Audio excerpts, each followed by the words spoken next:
नमस्कार दोस्तों। आज हम बात करते हैं कर्क लग्न वालों के लिए हर हाउस में कैसे रिजल्ट्स मिलते हैं। कर्क लग्न है, इसका मतलब फर्स्ट हाउस में 4 नंबर की राशि आएगी। 4 नंबर की राशि रूल होती है मून के द्वारा। तो ये लोग काफ़ी ज़्यादा इमोशनल होते हैं और जो भी इनके नियर एंड डियर वंस होते हैं उनको लेके ये बहुत प्रोटेक्टिव होते हैं।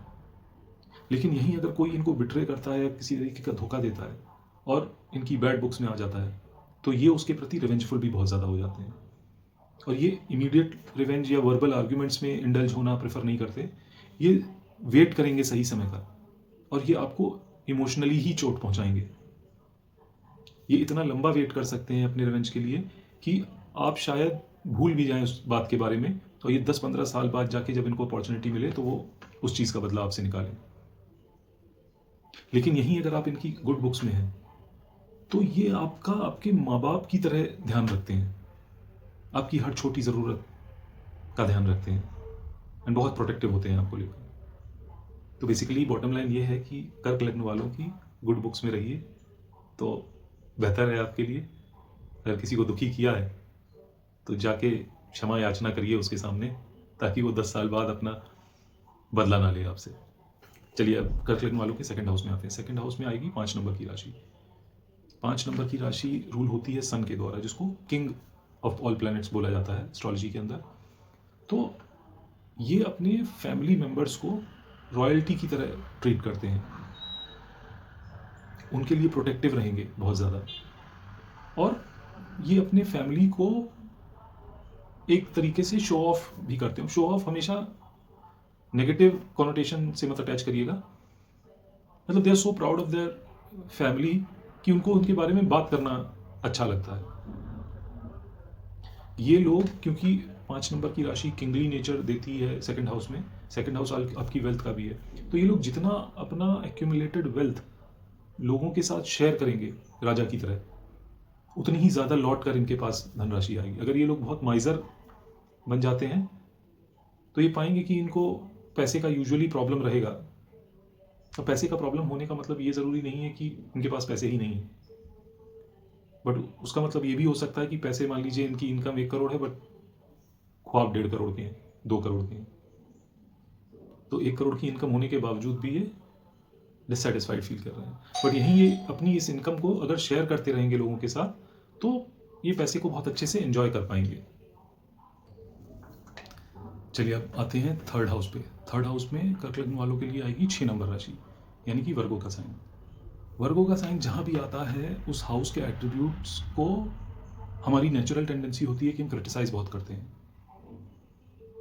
बहुत ज़्यादा डिटेलिंग में घुस जाते हैं, जो कि हमको नहीं करना चाहिए आइडियली। तो तीसरे नंबर का हाउस आपके सिबलिंग्स को रिप्रेजेंट करता है, आपके डॉक्यूमेंटेशंस को रिप्रेजेंट करता है, आपके शॉर्ट ट्रैवल्स को रिप्रेजेंट करता है, आपकी ऑनलाइन प्रेजेंस को रिप्रेजेंट करता है, इंटरनेट से रिलेटेड अगर आपका कोई भी बिजनेस है उसको भी थर्ड हाउस रिप्रेजेंट करता है। तो होता क्या है प्रॉब्लम कि आप आई फॉर डिटेल होना अच्छी बात है, स्पेशली डॉक्यूमेंटेशन वाले पार्ट के लिए। वहाँ आप ध्यान से हर चीज़ पढ़ रहे हैं, देख के फिर साइन कर रहे हैं, is a good thing. But when it comes to relationship with your siblings, आप उनकी छोटी छोटी बारीक से बारीक चीज़ों पर इतना फोकस रखते हैं कि आप उनको क्रिटिसाइज करते रहते हैं हर समय। छोटी से छोटी गलतियों पे आपका ध्यान जाता है, वहाँ आपकी रिलेशनशिप इम्पैक्ट हो सकती है, वो प्रॉब्लम है। और डॉक्यूमेंटेशन में भी मान लीजिए आपको कोई कॉन्ट्रैक्ट पढ़ के साइन करना है, आप इतना ज़्यादा उस कॉन्ट्रैक्ट की लैंग्वेज के अंदर घुस जाएंगे, इतना एक एक लाइन को बारीकी से पढ़ेंगे। बुरी आदत नहीं है, बट ओवर द टॉप जाके ये चीज़ करना, आपका टाइम स्पैन जो आपको लगेगा उस डॉक्यूमेंट को पढ़ने में वो बहुत ज़्यादा बढ़ जाता है। तो बेहतर है कि आप इस पर्पज़ के लिए किसी को हायर करिए जो आपके डॉक्यूमेंट्स को पढ़ के आपको प्रॉपर एडवाइस कर पाए कि हाँ इसको साइन करना चाहिए या नहीं करना चाहिए। वो आपका प्रोसेस फास्टर कर देगा और चीज़ें स्मूथली होंगी। आप अपने शॉर्ट ट्रैवल्स के लिए भी जब प्लान करेंगे अदरवाइज, तो आपको ये देखेंगे कि आप डेस्टिनेशन फाइनलाइज करने में बड़ी दिक्कत महसूस कर रहे हैं, क्योंकि आप हर चीज़ के प्रोज एंड कॉन्स में इतना ज़्यादा घुस जाते हैं कि यहाँ जाएंगे तो ये जगह तो अच्छी है बट यहाँ रहने के लिए होटल अच्छा नहीं है, दूसरी जगह में होटल भी अच्छा है, जगह भी अच्छी है बट जाने का रास्ता अच्छा नहीं है, और कहीं का रास्ता अच्छा है, होटल भी अच्छा है बट जगह उतनी अच्छी नहीं है। तो आप इस तरीके के डिटेल्स में छोटे छोटे में फंस के रह जाएंगे कि आप वो ट्रिप एग्जीक्यूट ही ना कर पाएँ। ये प्रॉब्लम आप फेस कर सकते हैं। जब वर्गो साइन थर्ड हाउस में आता है तो। अब आते हैं आपके फोर्थ हाउस में। फोर्थ हाउस में 7 नंबर की राशि आएगी, लिब्रा साइन। और फोर्थ हाउस होता है आपके लग्जरी का, कंफर्ट का, आपकी मदर का, आपके होम एनवायरनमेंट का, मासस का। तो जब 7 नंबर की राशि यहाँ आती है और 7 नंबर की राशि में एग्जॉल्टेड होते हैं शनिदेव, और 7 नंबर की राशि जहाँ आएगी वहाँ आपको चॉइस करनी पड़ती है। आप बहुत बैलेंस्ड अप्रोच लेके चलते हैं, तो मेजॉरिटी आपकी एनर्जी जो जाएगी वो घर के माहौल को बैलेंस रखने में जाएगी, कभी किसी की कहीं किसी से लड़ाई ना हो जाए। और क्योंकि शनि जस्टिस के देवता हैं जो यहाँ एग्जॉल्टेड होते हैं, तो घर में कोई भी डिस्प्यूट होगी तो आप एक साइड नहीं ले पाएंगे, क्योंकि तुला राशि भी है तो तराजू है, आप बैलेंस करने की कोशिश करेंगे। तो आप क्या रोल प्ले करेंगे, घर में कोई भी डिस्प्यूट या लड़ाई होती है, आप सिचुएशन के इसके भी प्रोज एंड कॉन्स बता देंगे, इसके भी प्रोज एंड कॉन्स बता देंगे, और फिर छोड़ देंगे उन दो लोगों के ऊपर जो लड़ाई कर रहे हैं कि भाई अब तुम डिसाइड करो, मैंने तुमको बता दिया कि ऐसा करोगे तो ऐसा होगा, ऐसा करोगे तो ऐसा होगा। बट आप स्टैंड लेके ये कर पाने में मुश्किल पाएंगे कि नहीं भाई ये इंसान ठीक है तो तुमको इसकी बात माननी चाहिए। नहीं, आप इसके पर्सपेक्टिव से उसको चीज़ें समझाएंगे, उसके पर्सपेक्टिव से इसको चीज़ें समझाएंगे, और डिसीजन उनके हाथ में छोड़ देंगे। तो आपकी ये आदत कई बार, अगर आप प्रॉपर्टी लेने जा रहे हैं या गाड़ी खरीदने जा रहे हैं, वहाँ भी आपको दिक्कत देती है कि आप प्रोज एंड कॉन्स लिस्ट तो कर लेते हैं जो भी चॉइसेस आपके सामने होती हैं, बट आप इतना ज़्यादा प्रोज एंड कॉन्स में घुस जाते हैं कि आपको डिसीजन लेना डिफिकल्ट हो जाता है, थोड़ी सी इनडिसाइसिवनेस होती है। तो फाइनल डिसीजन इट्स बेटर कि आप किसी और को हैंड ओवर कर दें, आपकी फैमिली में जिस पे आप ट्रस्ट करते हो कि हाँ ये व्यक्ति जो डिसाइड करेगा ठीक ही करेगा। हाँ, अपनी प्रोज एंड कॉन्स की लिस्ट उनको दे दें, वो आपके लिए बेटर होगा।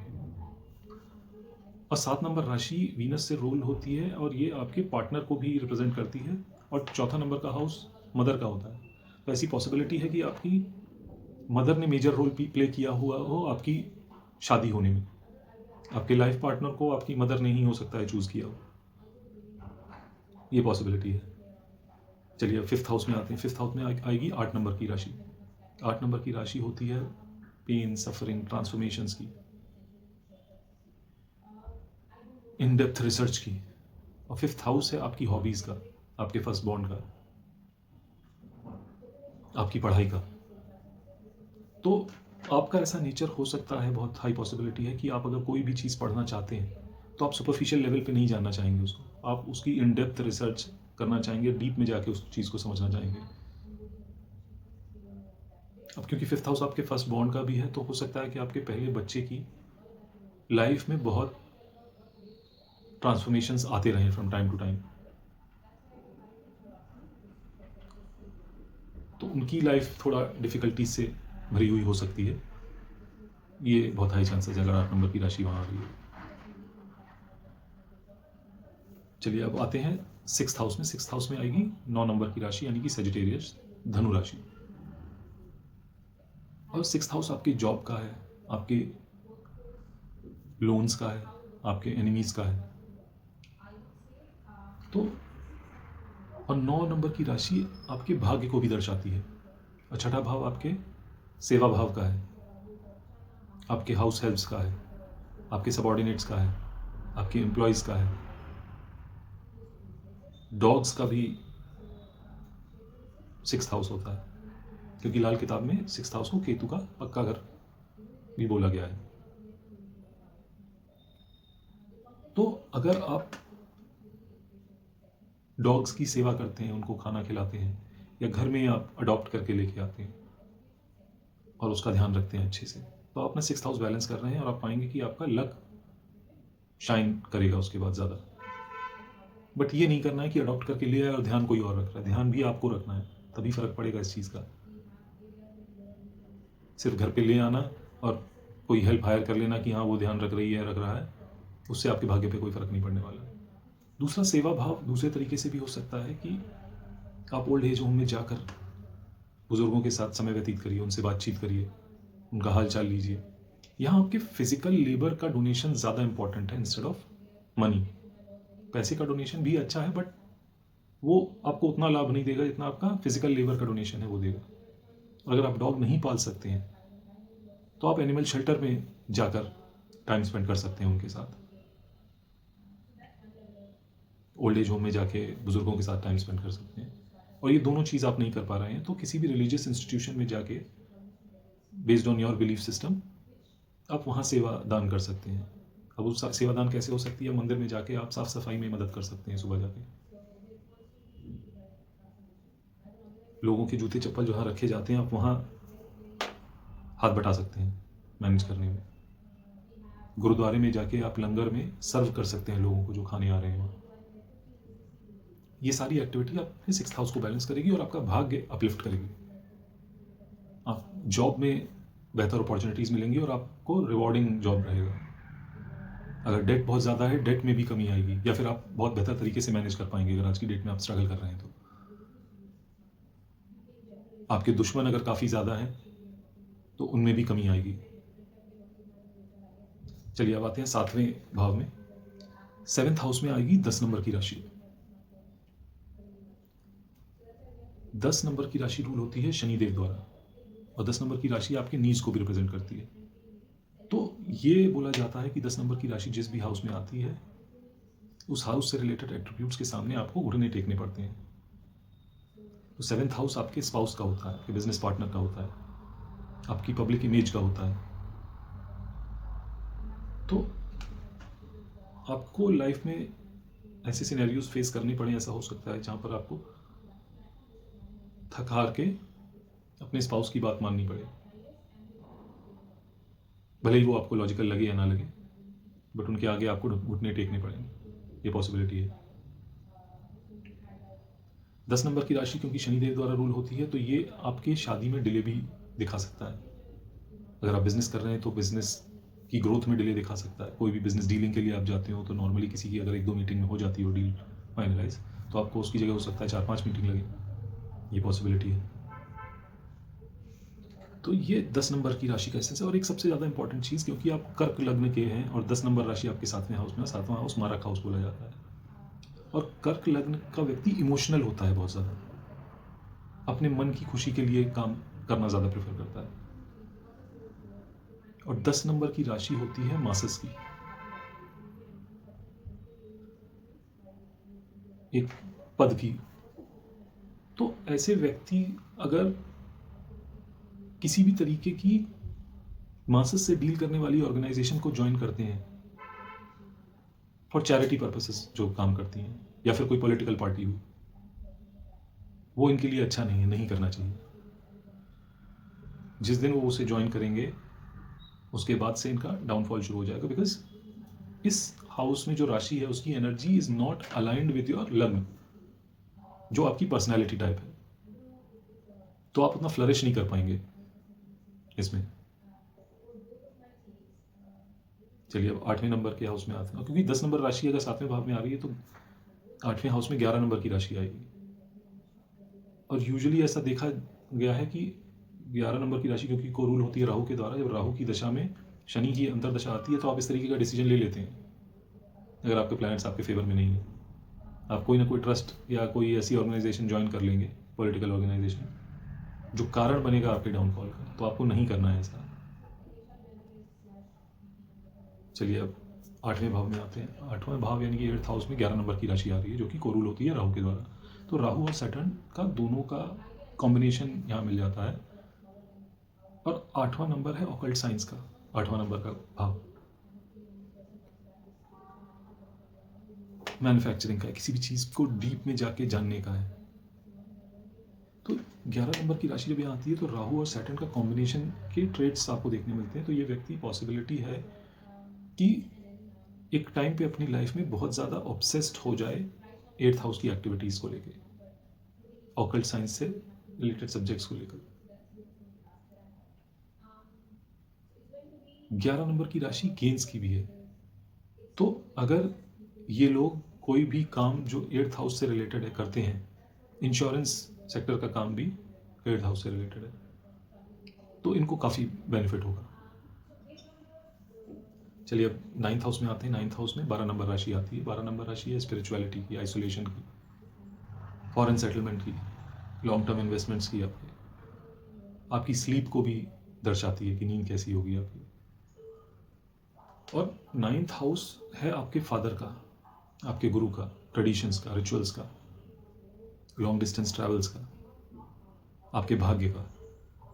तो कर्क लग्न वाला व्यक्ति जितना ज़्यादा स्पिरिचुअल होगा, यानी कि 12 नंबर की राशि के काम जो कर रहा होगा, उतना ज़्यादा इसका भाग्य साथ देगा।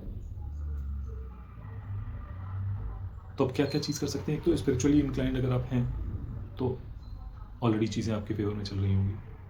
12 नंबर राशि फॉरेन सेटलमेंट की भी है। अब स्पिरिचुअली इंक्लाइंड प्लस फॉरेन में सेटल्ड हैं तो इवन बेटर। अब दो चीज़ें सेटिस्फाई, तो बेसिकली किसी भी राशि के जितने ज़्यादा एट्रीब्यूट्स आप सेटिस्फाई करें, आपको उतना ज़्यादा बेटर रिजल्ट मिलता है। अब 12 नंबर की राशि है, 9वें हाउस में है, तो आप स्पिरिचुअलिटी की तरफ इंक्लाइंड हो, फॉरेन में रहते हो और लॉन्ग टर्म इन्वेस्टमेंट्स करते हो, तो आपको इतना पैसा आ सकता है जिसकी आपको शायद आज की डेट में उम्मीद भी ना हो। लेकिन समस्या ये होती है यूजुअली कि ये लोग ये सारे एट्रीब्यूट्स को सेटिस्फाई नहीं कर पाते हैं फॉर वन और the other reason. But at least अगर ये इन्फॉर्मेशन इनके पास हो और ये कोशिश करें मेजॉरिटी ऑफ चीज़ें सेटिस्फाई करने के लिए। 12 नंबर की राशि आपकी स्लीप को भी रिप्रेजेंट करती है। आपको समय से सोना चाहिए, समय से उठना चाहिए। अगर आपको करते हैं, वो भी आपके भाग्य को उजागर करने का काम करेगा।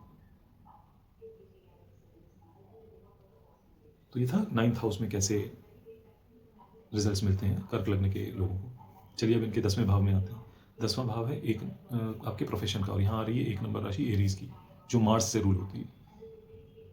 तो इनमें जज्बा किसी भी चीज़ को शुरू करने का और उसको ख़त्म एकदम एंड रिजल्ट तक लेके जाएंगे, ऐसा बहुत होता है। मार्स आर्मी जनरल है, तो ये लोग बहुत अच्छे मैनेजर्स होते हैं, थोड़े स्ट्रिक्ट मैनेजर्स होते हैं। बट इनको अगर एग्जीक्यूशन करने वाले लोग इनके अंडर में ढंग के मिल जाएं तो ये बहुत हाइट्स अचीव कर सकते हैं अपने प्रोफेशन के अंदर। क्योंकि आइडियाज़, कोई भी चीज़ के लिए इनिशिएटिव लेना इनके अंदर इनग्रेन्ड है।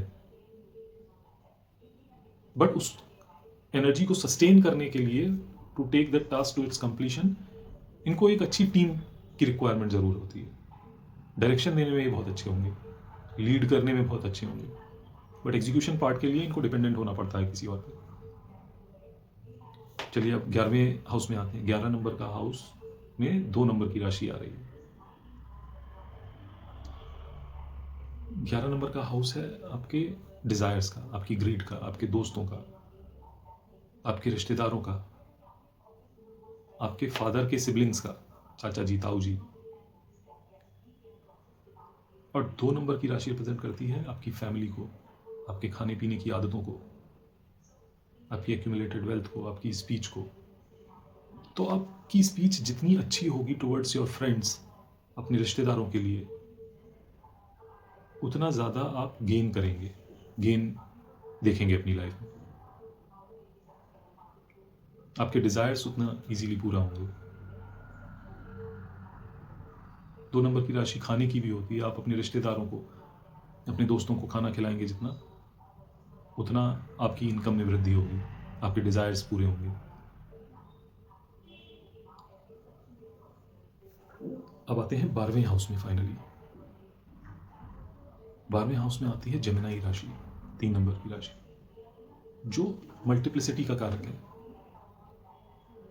तो ऐसा व्यक्ति लॉन्ग टर्म इन्वेस्टमेंट्स भी कर रहा होगा, तो या तो मल्टीपल तरीके के इंस्ट्रूमेंट्स में होता होगा इसका इन्वेस्टमेंट, या अगर मान लीजिए सिर्फ एक तरीके के इंस्ट्रूमेंट में करते हैं तो वो भी डाइवर्सिफाइड होगा। फॉर एग्जांपल अगर प्रॉपर्टी में इन्वेस्ट करते हैं तो सिर्फ एक ही जगह की प्रॉपर्टी में इन्वेस्ट नहीं करेंगे, अलग अलग सिटीज़ में हो सकता है इनकी प्रॉपर्टीज़ हो जहाँ इन्वेस्ट करते हो, या कंट्रीज़ में भी हो सकती हैं, या फिर अगर सेम सिटी में भी है तो सिर्फ रेजिडेंशियल में ही इन्वेस्ट किया हो, ज़रूरी नहीं है। इनके पास हो सकता है रेजिडेंशियल भी हो, फिर कमर्शियल भी हो, इंडस्ट्रियल भी हो, एग्रीकल्चरल भी हो। ये अलग अलग तरीके की लैंड पार्सल्स हो सकते हैं इनके पास। तीसरे नंबर की राशि कम्युनिकेशन को भी दर्शाती है। तो इनका जितना अच्छा तरीका होगा कम्युनिकेट करने का, इनके इन्वेस्टमेंट्स उतने ज़्यादा बेटर रिजल्ट्स देंगे।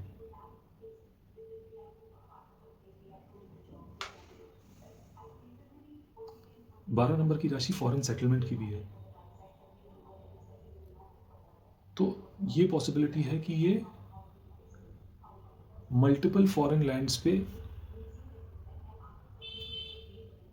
रहना चाहते हो या ट्रैवल करते हो या इनका घर हो मल्टीपल फॉरेन लैंड्स पे, ये भी पॉसिबिलिटी है। तो फॉरेन लैंड से मतलब सिर्फ हिंदुस्तान के या भारत के बाहर ही नहीं जाना है। अगर आप यूपी से हैं तो महाराष्ट्र, आंध्र प्रदेश, तमिलनाडु, गुजरात, राजस्थान, ये सब आपके लिए फॉरेन लैंड है। आप राजस्थान से हैं तो बाकी सब आपके लिए फॉरेन लैंड है। अगर आप तमिलनाडु से हैं तो आपके लिए महाराष्ट्र, गुजरात, यूपी, हरियाणा, दिल्ली, ये सब फॉरेन लैंड्स हैं। क्यों? क्योंकि कल्चरली बहुत डिफरेंट लोग रहते हैं। जोग्राफिकली तो दूर है ही, कल्चरली भी डिफरेंट है, खान पान बहुत अलग है, बोली बहुत अलग है। तो उन एट्रीब्यूट्स को लेकर भी आप फॉरेन लैंड डिसाइड करते हैं। तो ये था दोस्तों कर्क लग्न वालों के लिए 12 हाउसेस में किस तरीके के कैरेक्टरिस्टिक्स या ट्रेट्स देखने को मिलते हैं और वो कैसे चीज़ों को मैनेज करें तो बेटर रहेगा उनकी लाइफ के लिए। बाकी आप लोग कमेंट करके ज़रूर शेयर करिएगा और मुझे मोटिवेटेड रखने के लिए प्लीज़ देख कर सिर्फ आगे मत बढ़ जाइए, सब्सक्राइब करिए, बेल आइकन को प्रेस करिए, सो दैट जब भी मैं कोई ऐसा वीडियो नया अपलोड करता हूँ आपको इमीडिएट नोटिफिकेशन मिले और आपके से मिस ना हो जाए कोई भी इन्फॉर्मेशन। बाकी ऐसी और इन्फॉर्मेशन के लिए जुड़े रहिए मेरे साथ। धन्यवाद।